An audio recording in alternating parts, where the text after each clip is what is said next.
Telenovela PH. Love, romance, fantasy, kwentong aabot sa puso at imahinasyon. Lucas and Althea Stories. Anino sa Liwanag. Isang pag-ibig na isinilang sa gitna ng dilim. Episode 33. Maling pinto. Nakatayo si Lucas sa harap ng bukas na pinto. Tahimik ang loob. Walang ilaw na kumikislap. Walang alarm na tumutunog. Pero alam niya, hindi ito ligtas. Huminga siya ng malalim. Isang hakbang pasulong. At tuluyan na siyang pumasok. Sa sandaling tumawid siya sa threshold. May malakas na kalabog sa likuran. Sumara ang pinto. Hindi lang iyon basta pinto. May bakal na rehas na bumaba mula sa kisame. Ang daan pabalik. Nawala. Saglit siyang napapikit. Wala nang atrasan. Sa harap niya, isang makitid na koridor ang bumungad. Mas madilim. Mas tahimik. Parang hinihigop ang bawat tunog. Humakbang si Lucas pasulong. Sa bawat hakbang, ramdam niya ang bigat ng desisyon. Pumasok siya sa daang may kapalit. At ngayon, oras na para bayaran ito.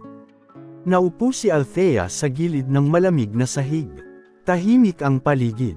Sanay na siya sa katahimikan ng silid. Pero biglang may malakas na kalabog mula sa malayo.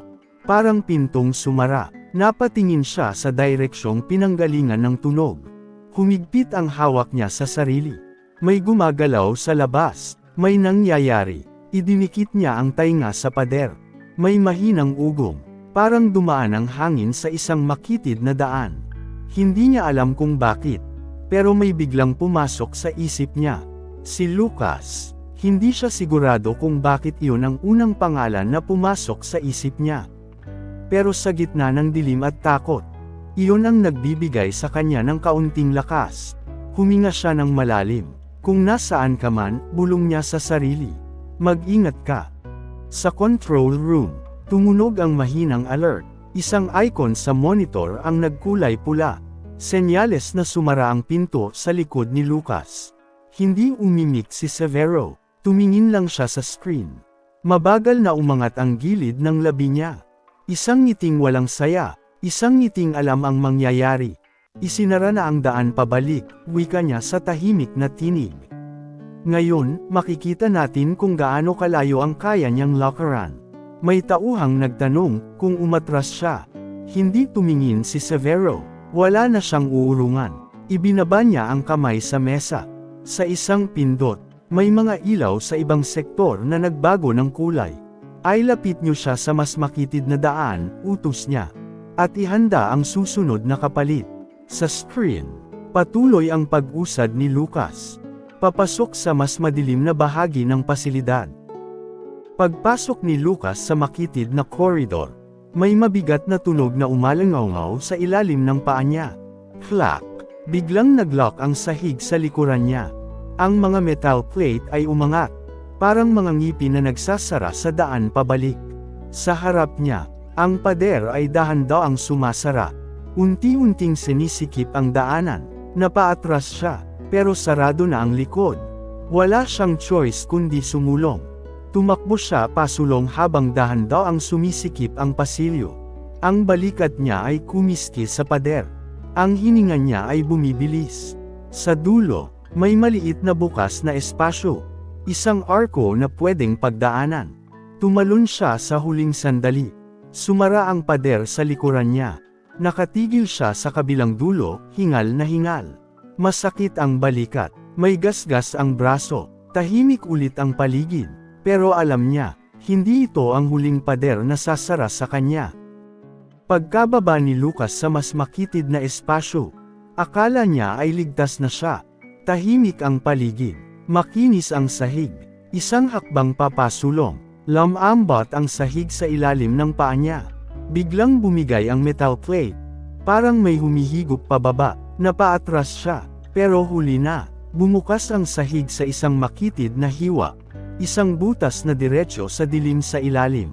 Sa huling sandali, nakahawak siya sa gilid ng metal. Nabitin siya sa hangin. Sa ibaba, wala siyang makita. Tanging malamig na hangin na umaakyat mula sa lalim. Humigpit ang hawak niya sa gilid. Umuugong ang tenga niya sa kaba. Pinilit niyang iangat ang sarili.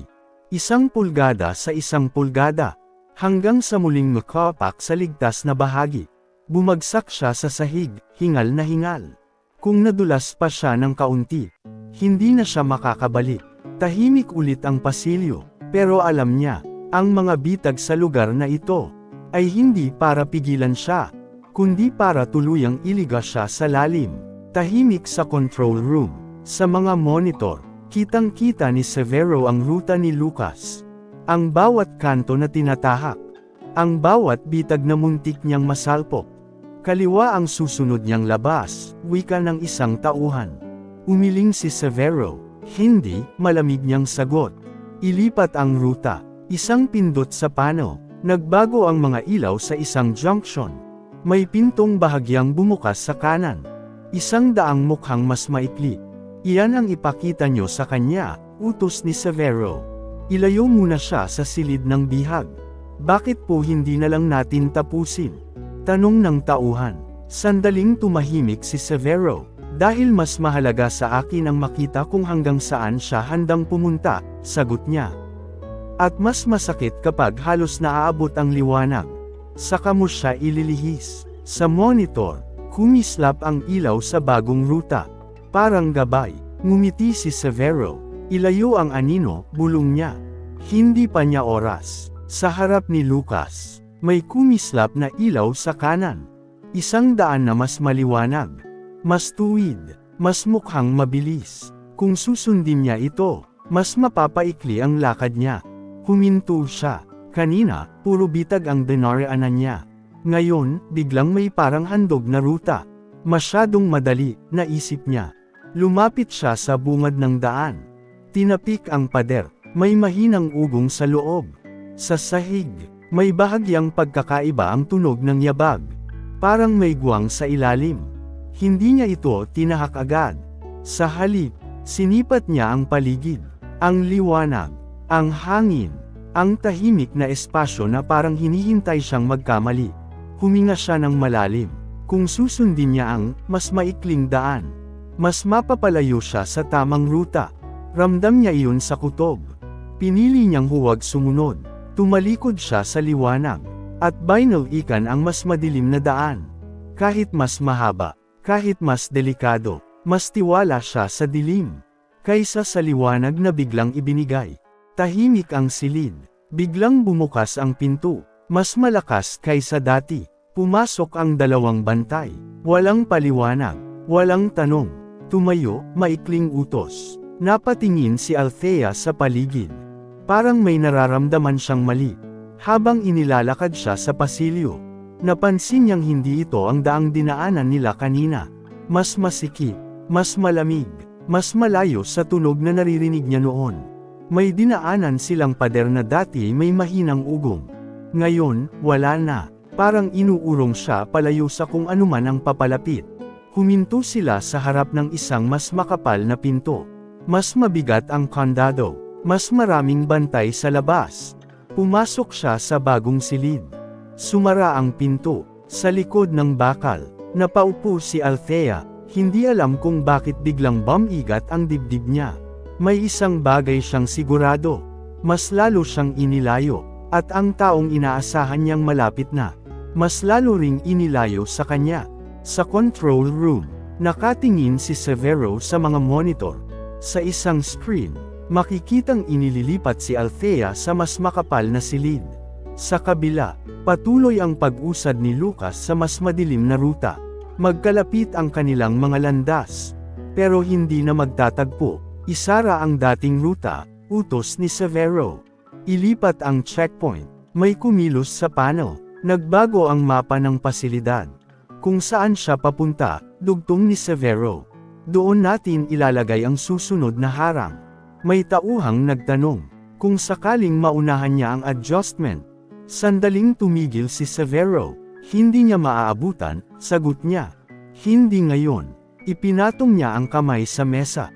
Ang mahalaga, wika niya, ay maramdaman niya na may inaabot siya. Kahit alam nating hindi pa. Sa monitor, kumislap ang pulang marka sa ruta ni Lucas. Ngumiti si Severo, isang ngiting alam ang susunod na mangyayari. Huminto si Lucas sa harap ng isang pintong biglang bumukas. Mas maliwanag ang loob, may bahagyang ihip ng hangin.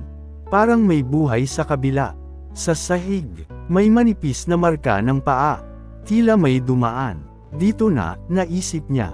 Lumapit siya, saka napansin ang kakaiba. Ang kandado ay hindi buo ang pagkakasara. Parang sinadya. Sa loob ng silid, may bakas ng galaw. Isang upo ang natabig. Isang ilaw na bahagyang umiilaw.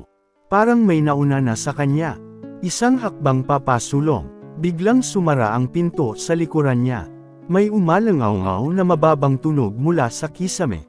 Mga mekanismong sabay-sabay na nagising. Sa loob ng silid, may mga pulang ilaw na unti-unting umilo. Hindi isa, hindi dalawa, kundi marami. Napatigil si Lucas. Napagtanto niya, mali ang pintong pinasukan niya. At ang kapalit ng maling hakbang ay isang silid na idinisenyo para wala nang makalabas.